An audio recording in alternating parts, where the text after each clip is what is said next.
Vegetarians Only, a short story written by Sky Baba. It is translated into English by Uma Burgubanda. So let's begin the story.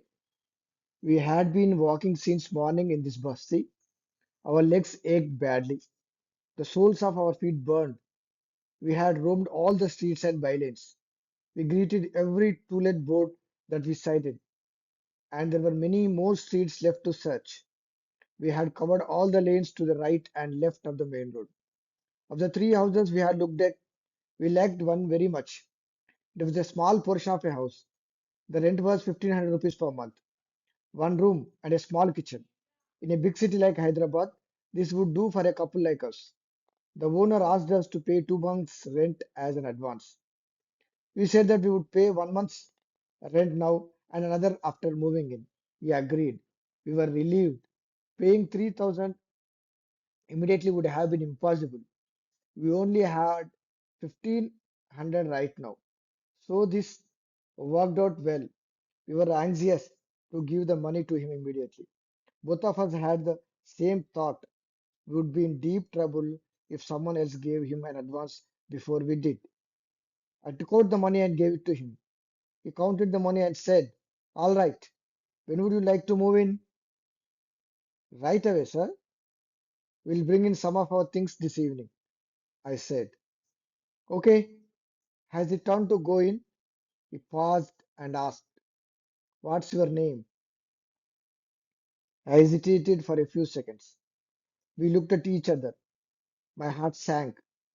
At that moment, I really wished my name was Ramesh or Rajesh, but there was nothing I could do. "Yusuf," I said. The owner froze as if he had received an electric shock. He blurted out, "What did you say?" I said, "Yusuf, sir." I knew that this house too was a gone case. "You are Muslim?" he asked in disbelief.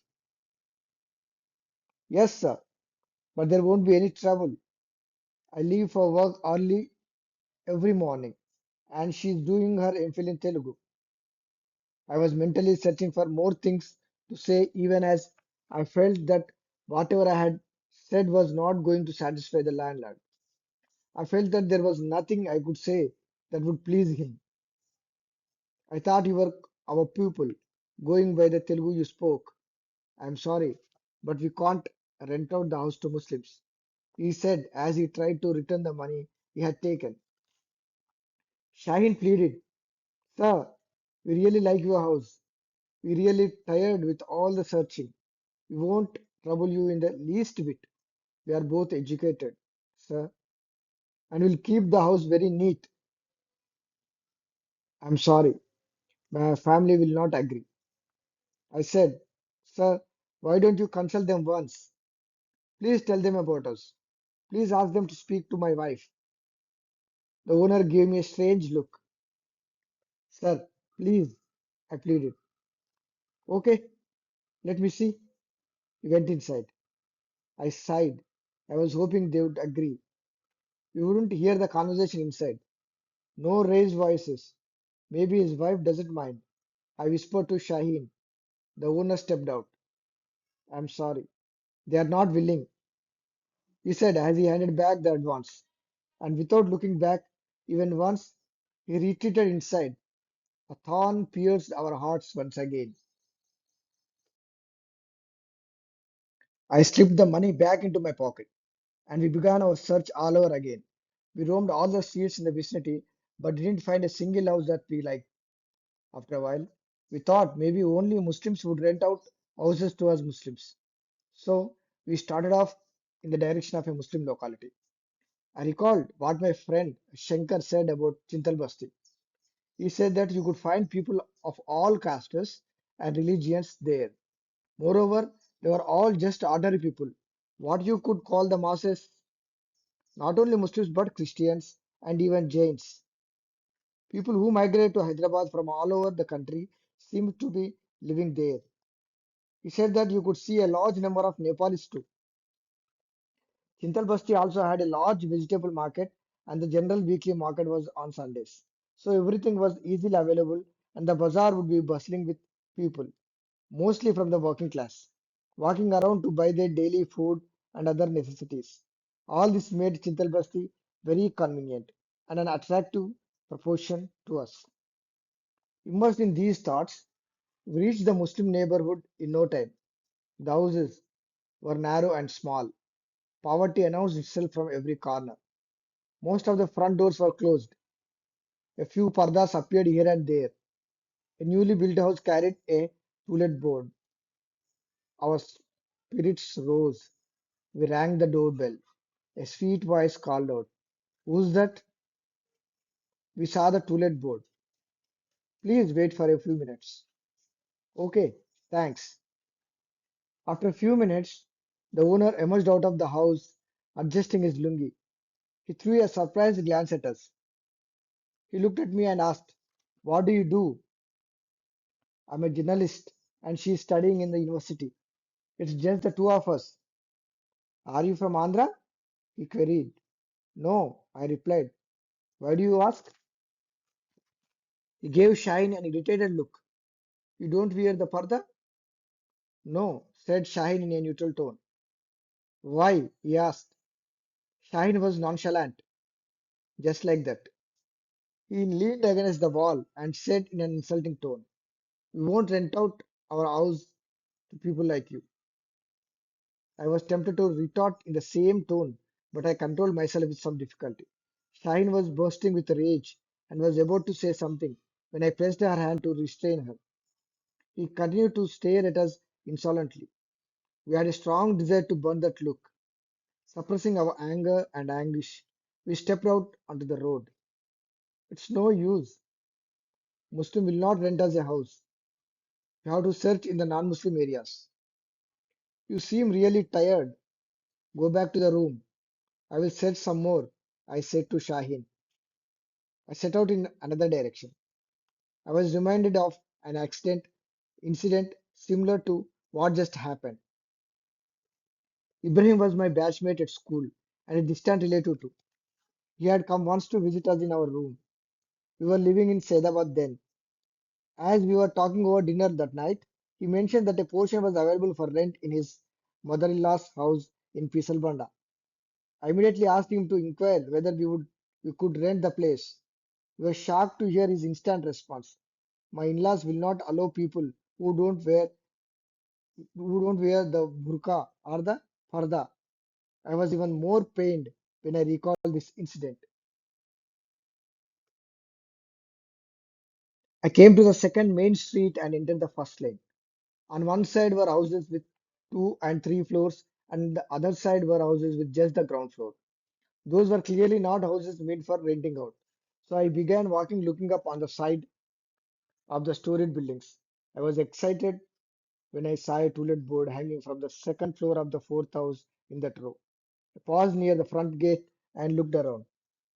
I opened the gate and went inside and rang the bell near the staircase.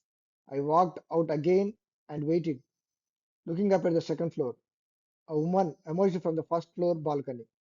She asked me, "What do you want, son?" "It's about the portion to rent, madam," I said, nodding in the direction of the signboard. "Are you vegetarian or non-vegetarian?" she asked. I was shocked by this question. I was never confronted with such a straightforward question before.